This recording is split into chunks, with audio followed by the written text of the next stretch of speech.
Hello students, मैं Neha Dixit career power अड्डा 24/7 के यूट्यूब के चैनल पर आपका स्वागत करती हूँ। चलिए आज का टॉपिक स्टार्ट करते हैं। Respiratory system. रिस्पिरेटरी सिस्टम को पढ़ने से पहले रिस्पिरेटरी सिस्टम को हिंदी में क्या कहेंगे? हिंदी में कहेंगे श्वसन तंत्र। ठीक है, इसको पढ़ने से पहले हम लोग एक छोटा सा एक डायग्राम को उसको एक्सप्लेन कर रही हूं मैं। यहां ध्यान दीजिए।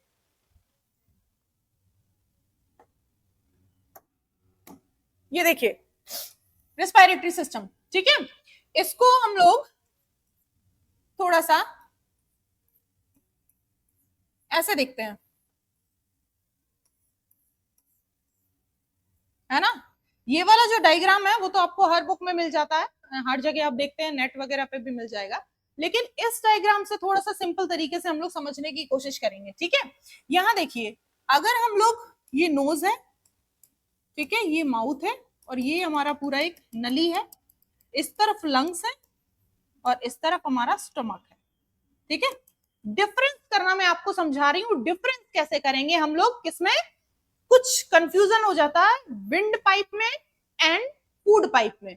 उसको डिफरेंस को बताने के लिए मैं यहाँ पे आपको ये समझा रही हूँ। ठीक है, देखिए, तो नोज से जब एयर जाएगी तो इसको हम लोग रेस्पिरेशन कहेंगे, और जब माउथ से खाना जाएगा तो उसको हम लोग डाइजेशन के प्रोसेस में पढ़ते हैं। ठीक है, तो यहाँ से जो खाना जाएगा वो जाएगा स्टमक में, लेकिन यहाँ से जो नोज से एयर आएगी वो आएगी लंग्स में।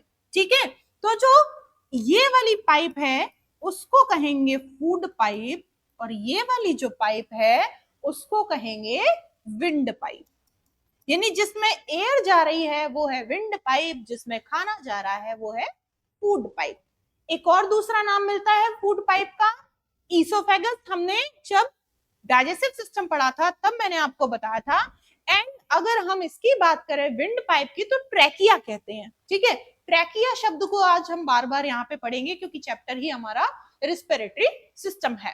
ठीक है, आगे देखिए, अगर हम लोग यहीं पे इस पे देख लेते हैं। ठीक है, ये वाला पार्ट है, ये वाला छोटा सा जो पार्ट दिख रहा है वो हार्ट है, ये हमारे डायाफ्राम है ना, ये हमारे लंग्स हैं, और लंग्स के ऊपर जस्ट यहाँ पर एक विंड पाइप गई है, उसको ट्रैकिया बोला गया है।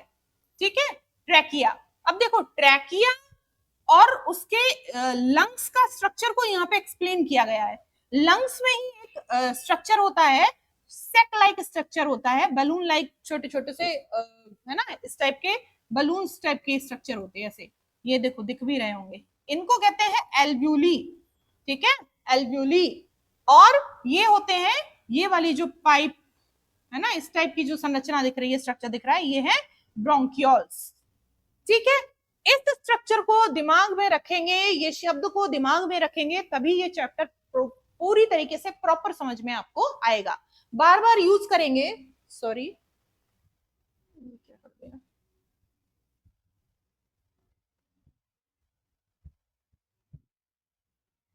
बार बार हम लोग वर्ड यूज करेंगे ट्रैकिया, बार बार हम लोग वर्ड यूज करेंगे क्या, लंग्स, बार बार वर्ड यूज करेंगे एल्व्यूली, बार बार वर्ड यूज करेंगे ब्रोंकियोल्स। ठीक है, तो ये शब्द आपको दिमाग में रखने हैं चैप्टर को पढ़ने से पहले। तो respiratory system is the biological system in living organism. Living में ही होता है भाई। ठीक है, क्या है ये? गैसियस एक्सचेंज माना गया है इसको, taking in oxygen and expelling in carbon dioxide, यानी कि हमें ऑक्सीजन को इनहेल करना है एंड कार्बन डाइऑक्साइड को छोड़ना है। ठीक है, ये हमारी गैसियस एक्सचेंज की प्रोसेस ही एक तरह से रेस्पिरेटरी सिस्टम कहलाती है। इसमें कौन कौन से ऑर्गन है बॉडी के जो पार्टिसिपेट करते हैं? तो सबसे पहले nose, mouth, throat, windpipe. देखो, अभी हमने बात की थी थोड़ी देर पहले, ट्रैकिया को ही विंड पाइप कहा गया है। ठीक है, ब्रोंकियोल्स ट्यूब, देखो अभी मैंने बात की थी ब्रोंकियोल्स। ठीक है, एंड लंग्स, अभी बात करी थी हमने कि ये जो हमारे लंग्स हैं, है ना, ये वाली लंग्स, एंड क्या, डायाफ्राम। डायाफ्राम क्या होता है? लंग्स का ही नीचे वाला हिस्सा, हमारे डायाफ्राम, सबसे नीचे सतह का हिस्सा डायाफ्राम कहलाता है। तो ये सारी चीजें इसमें इन्वॉल्व है इस वाले सिस्टम में। The lungs, the central organ, are the where oxygen from inhaled air moves tubes into the blood stream and carbon dioxide moves from the blood into the lungs to be exhaled। यानी यही ऐसा structure है जहां पर oxygen जो है वो blood stream से मिलती है और बाकी के अन्य जगह पर ब्लड जो है वो ऑक्सीजन को पहुंचा देता है। और यही वो हिस्सा है जहां से हमारी जो सांस हम जब बाहर छोड़ते हैं तो जो कार्बन डाइऑक्साइड की मात्रा है वो भी यहीं से इकट्ठी होकर कलेक्ट होकर हमारी सांस के थ्रू बाहर चली जाती है। यानी जब हमने सांस ली तो ऑक्सीजन मिला और ऑक्सीजन ब्लड तक किसने पहुंचाया तो एल्व्यूलीज का नाम आता है, ब्रोंक्यूल्स का नाम आता है। और जब हमने एक्सहेल किया, जब सांस छोड़ी तो फिर भी कार्बन डाइऑक्साइड की जो मात्रा थी वो भी हमने छोड़ी। वो कैसे गई? उसी रास्ते से आया और उसी रास्ते से गया। बस फर्क इतना है, जो हमारी एयर थी, है ना, बस फर्क इतना है कि जब सांस लेते हैं तो परसेंटेज गैसेस का अलग होता है और जब सांस छोड़ते हैं तब भी परसेंटेज गैसेस का अलग होता है। बात करेंगे आगे वाली स्लाइड्स में, बात करेंगे कि परसेंटेज कैसे कैसे क्या क्या होता है। ठीक है, चलिए नेक्स्ट देखिए।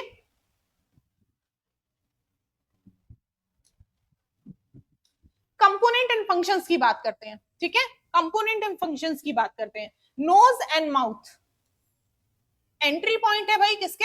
एयर। ठीक है, एयर जो है वो माउथ, कभी कभी नाक बंद करके मुंह से सांस लेते हैं ना भाई, है ना, तो इस तरीके से माउथ भी हमारा एयर इनहेल करता है, ऐसे कह सकते हैं। एंड थ्रोट, ठीक है, थ्रोट में फेरेंस नाम का एक ऑर्गन होता है थ्रोट के अंदर ही। A passage that direct air from the nose and mouth down the trachea, और ये फेरेंस ही ट्रैकिया के अंदर इसको एयर को प्रेस कर देता है। विंड पाइप, फिर से trachea, a tube that carry air from the lungs, है ना। क्या बोल रही है कि जो ट्रैकिया है वो जो एयर को वो लंग्स तक ले भी जाती है और लंग्स से वापस भी ले आती है। ठीक है, ब्रोंक्यूल ट्यूब्स, ब्रोंकी अभी हमने बात की थी, two main tubes branching off from the trachea each leading to the lung से जुड़े हुए होते हैं। लंग्स की बात करेंगे तो स्पंजी ऑर्गन है वेयर गैसेस एक्सचेंज अकर्स। हमारे ऑक्सीजन को, हमारे कार्बन डाइऑक्साइड को, नाइट्रोजन को कहां पर ले जाकर छोड़ा जाता है तो वो हमारा स्पेस है लंग्स। ठीक है, और फिर उसके बाद बॉडी के पार्ट्स तक कैसे ले जाया जाता है? Through the blood. Diaphragm, a muscles beneath the lungs that contract and the relax facilitate breathing, inhale and exhale। अब देखो हम अभी बात करते हैं यहाँ पे, देखो ये वाली, कि अगर हम ये बोले कि जो एक्सटर्नल और इंटरनल रेस्पिरेशन की बात करें, एक्सटर्नल और इंटरनल, देखो रेस्पिरेशन हमेशा टू टाइप्स का हो सकता है ना, एक्सटर्नल और इंटरनल। जब हम एक्सटर्नल की बात करते हैं तो हमें दो चीजें देखने को मिलती हैं, पहली चीज ब्रीथिंग और दूसरी चीज एक्सचेंज ऑफ गैसेस। दो चीजें देखने को मिलती हैं, पहली चीज ब्रीथिंग और दूसरी चीज एक्सचेंजेस ऑफ गैसेस। तो पहली चीज ब्रीथिंग का मतलब सिर्फ इतना सा है कि हमने सांस ली और हमने सांस छोड़ दी।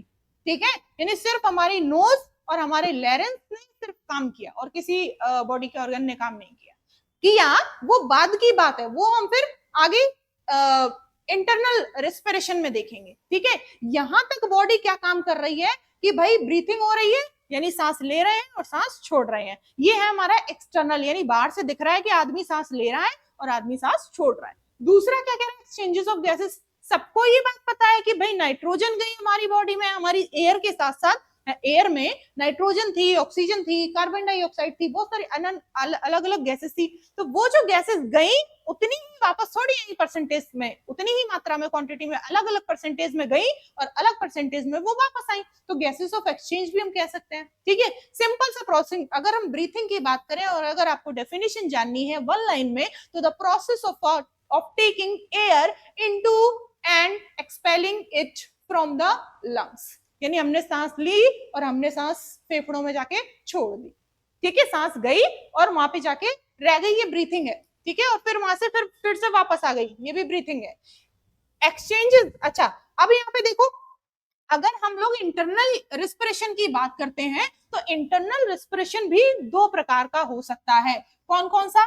पहला है हमारे पास एरोबिक और दूसरा है एनारोबिक।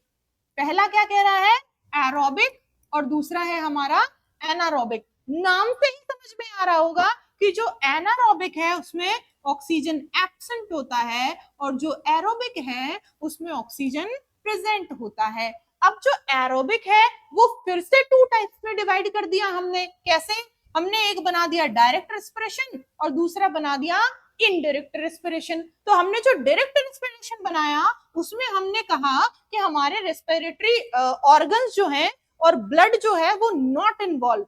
ठीक है, सीधा स्किन, ठीक है, सीधा स्किन से सांस ले रहे हैं, कोई भी ऑर्गन हमारे इंक्लूडेड नहीं है, ना हमारे फेफड़े इंक्लूडेड है, ना हमारा ब्लड इंक्लूडेड है, हमारे कोई भी रेस्पिरेटरी ऑर्गन उसमें इंक्लूडेड नहीं है, ना हमारी नोज इंक्लूडेड है, ठीक है, ना हमारी ट्रैकिया इंक्लूडेड है, ना हमारी लंग्स, ना ब्रोंक्यूल्स, ना एल्वियोली, कोई भी बॉडी का ऑर्गन इंक्लूडेड ही नहीं है, इन्वॉल्व ही नहीं है। तो वो तो हुआ डायरेक्ट टाइप का रेस्पिरेशन।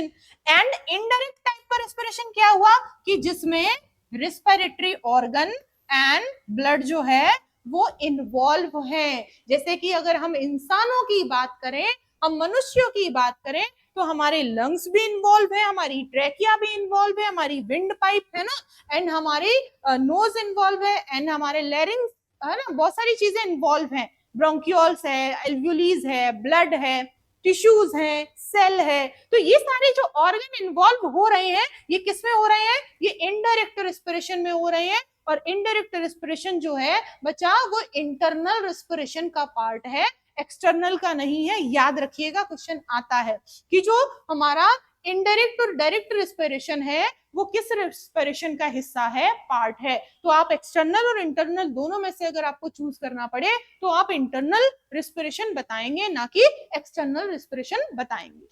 क्लियर है? आगे चलिए, आगे कह रहे हैं गैस एक्सचेंज को समझाने की कोशिश की है। यहाँ पे देखो, गैस एक्सचेंज में अभी मैंने बताया कि भाई ऑक्सीजन और कार्बन डाइऑक्साइड को क्या करना है, ऑक्सीजन को इनहेल किया, टेकन लिया, और कार्बन डाइऑक्साइड को इन्होंने क्या कर दिया, एक्सपेल कर दिया। एक्सपेल का मतलब भेजना है ना, बाहर निकालना। तो यहाँ पे गैस एक्सचेंज हो गया, इनहेल एंड एक्सहेल। तो सिंपल है, इनहेल इन्होंने क्या किया भाई, जब इन्होंने इनहेल किया तो जो फेफड़े थे हमारे, जो डायफ्राम था वो कॉन्ट्रैक्ट हो गया। कॉन्ट्रैक्ट का मतलब सिकुड़ गया, ठीक है। जब हमने क्या की, सांस ली, सॉरी सांस हमने इनहेल की तो diaphragm contract and the chest cavity expand. हाँ, जो डायफ्राम है वो सिकुड़ गया और जो चेस्ट कैविटी है, जो उदर गुहा जिसे बोलेंगे, वो एक्सपेंड कर गई, फूल गई, ठीक है। लेकिन जब हमने सांस छोड़ी तो क्या हुआ कि जो गैसेस थी, यहाँ पे देखो, एक्सहेल में carbon dioxide and other waste gases expelled from the lungs to as the diaphragm relax and from the chest cavity and chest cavity contract. उल्टा हो गया क्या कि जो डायफ्राम था वो रिलैक्स मोड में आ गया, वो एकदम अपनी सही स्थिति में आ गया, एंड जो चेस्ट कैविटी थी वो कॉन्ट्रैक्ट हो गई। कॉन्ट्रैक्ट का मतलब होता है सिकुड़ना, ठीक है, अपने साइज से कम हो जाना, एंड एक्सपेंड का मतलब होता है अपने साइज से बढ़ जाना, ठीक है। तो इनहेल और एक्सहेल आप खुद करके देखिए, ये वाली चीज आपको समझ में आएगा बैठे बैठे। जो जो वीडियो देख रहे हैं वो सब बैठे बैठे करेंगे इसको। कैसे? सांस लो तो आपकी जो चेस्ट कैविटी है वो क्या हो जाएगी, हाँ यहाँ देखो ना, इनहेल जब हमने किया, हमने सांस ली तो हमारी चेस्ट कैविटी जो है वो एक्सपेंड कर जाएगी, है ना, छाती फूल जाएगी। एंड अगर हम एक्सहेल की बात करें तो जो चेस्ट कैविटी है वो कॉन्ट्रैक्ट हो जाएगी, है ना। करके देखिएगा आप सब लोग। एल्वियोली से क्वेश्चन आता है। एल्वियोली से क्वेश्चन क्या आता है, अभी मैंने बताया था, टिन एयर सैक्स है। सैक्स का मतलब थैली, है ना, सैक, सैक का मतलब होता है थैली, एक बलून टाइप की संरचना कह लो, छोटा सा बलून जो होता है। Tiny air sac within the lungs where gas exchange। Lungs के अंदर एक ऐसा स्ट्रक्चर पाया जाता है टिनी सैक टाइप का, जो कि गैसेस को एक्सचेंज करता है, and actually take place, oxygen passes from the alveoli and into the bloodstream. जो एल्वियोली है वो ब्लड स्ट्रीम तक ऑक्सीजन को पास कर देती है, and carbon dioxide passes from the blood stream blood into the alveoli। यानी एल्वियोली तक इसने क्या किया, सॉरी ब्लड तक इसने पास कर दी ऑक्सीजन, और वापस भी ब्लड से ऑक्सीजन और बाकी गैसेस को इसने, कार्बन डाइऑक्साइड कह सकते हैं, ऑक्सीजन नहीं कहेंगे यहाँ पे, इसने वापस भी ले लिया, किसने, एल्वियोली ने, और है ना। तो यहाँ पे देखो, अगर हम कहें कि ये पासेस का काम करती है, इधर से ब्लड को, ब्लड स्ट्रीम्स को दे भी देगी क्या, ऑक्सीजन, वो अपनी बॉडी में आगे कंटिन्यू फर्दर कंटिन्यू करेगा ऑक्सीजन को ले जाके, एंड कार्बन डाइऑक्साइड को वापस भी ले लेगी और फिर यहाँ से एक्सहेल कर देगी, सांसों को एक्सहेल कर देगी, हवा को, एयर को, गैसेस मिश्रण को एक्सहेल कर देती है, ठीक है, नोज के थ्रू। आगे देखिए एक और क्वेश्चन बनता है, बहुत ही अच्छा क्वेश्चन बनता है यहाँ से बेटा। क्या क्वेश्चन बन रहा है देखो, nitrogen, oxygen and carbon dioxide का क्या रेशियो रहता है हमारी सांस में, जब हम एयर को सांस के थ्रू लेते हैं, सांस लेते हैं, तो उसमें क्या हमारा ऑक्सीजन क्या परसेंटेज रहता है, ये 78% है बेटा, ठीक है, जितना जाती है उतना ही वापस आती है, 78%।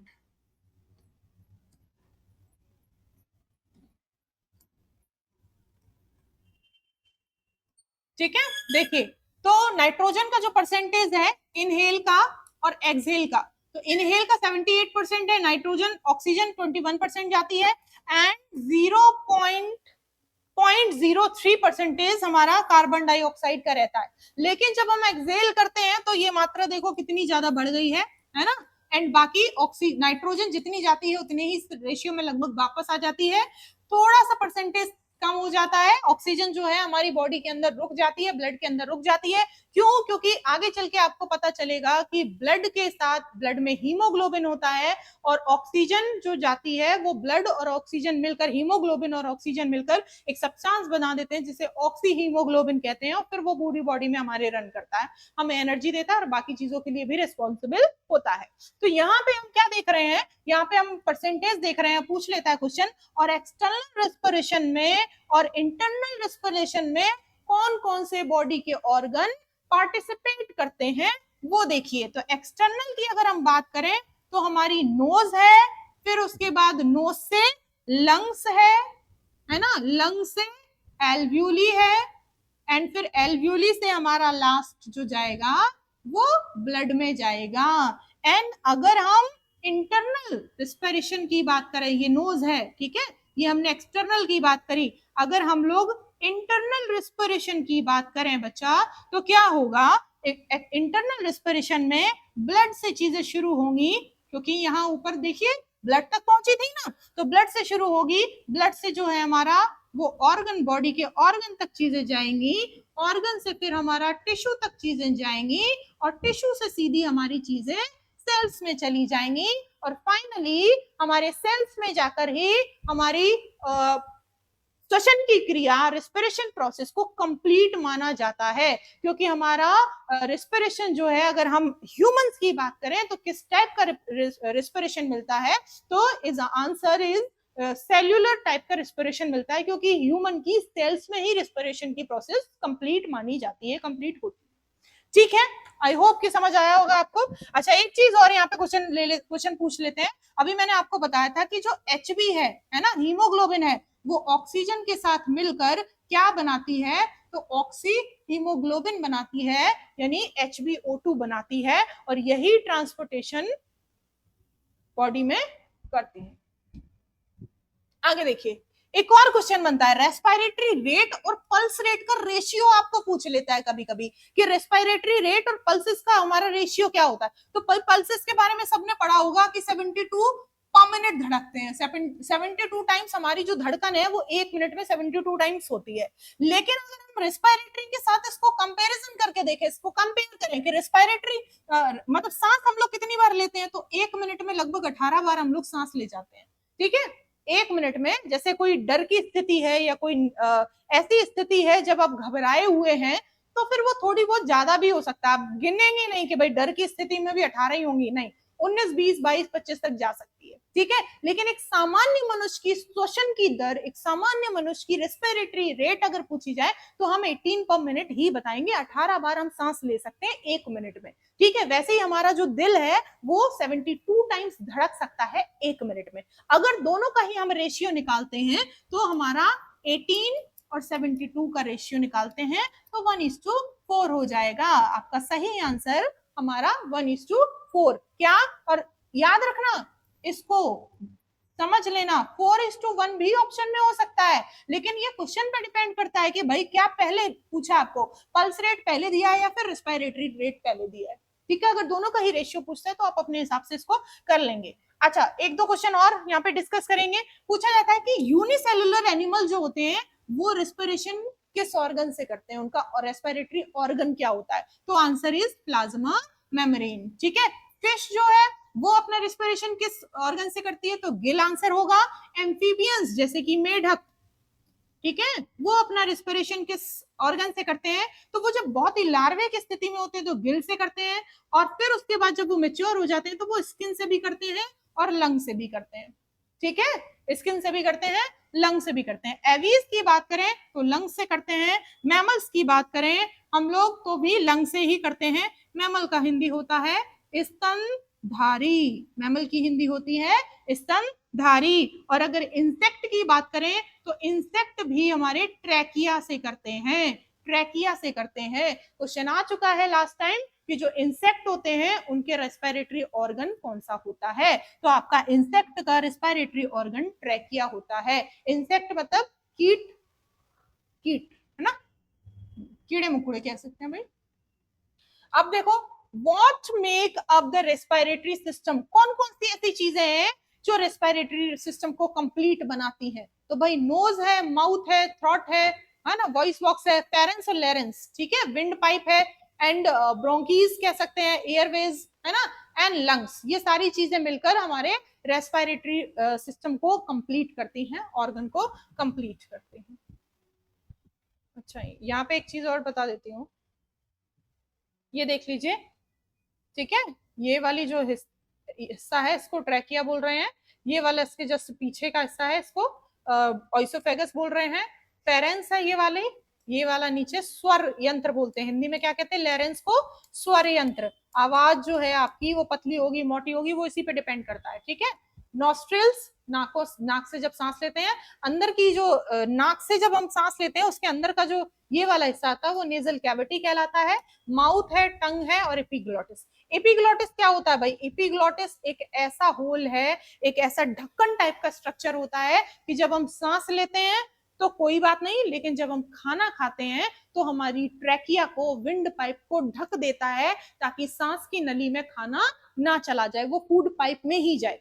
ठीक है, क्यों? क्योंकि रास्ते दो हैं, अगर एक को एपिग्लोटिस ढक देगा तभी फूड पाइप में खाना प्रॉपर हमारा जा पाएगा।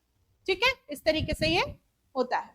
आगे देखो, एक और मोस्ट इंपॉर्टेंट क्वेश्चन यहां से बनते हैं भाई, रेस्पिरेटरी डिजीज जो होती हैं वो कौन कौन सी होती हैं और क्या क्या स्वास्थ्य संबंधी समस्या हो सकती हैं। ठीक है, तो हमने देखो यहाँ पे अस्थमा देखा है। अस्थमा आपने देखा होगा कि बहुत सारे लोग मूवीज वगैरह में देखा हो या किसी को आसपास अपने आस पड़ोस में देखा होगा आप लोगों ने, क्या होता है कि सांस लेने में समस्या हो जाती है।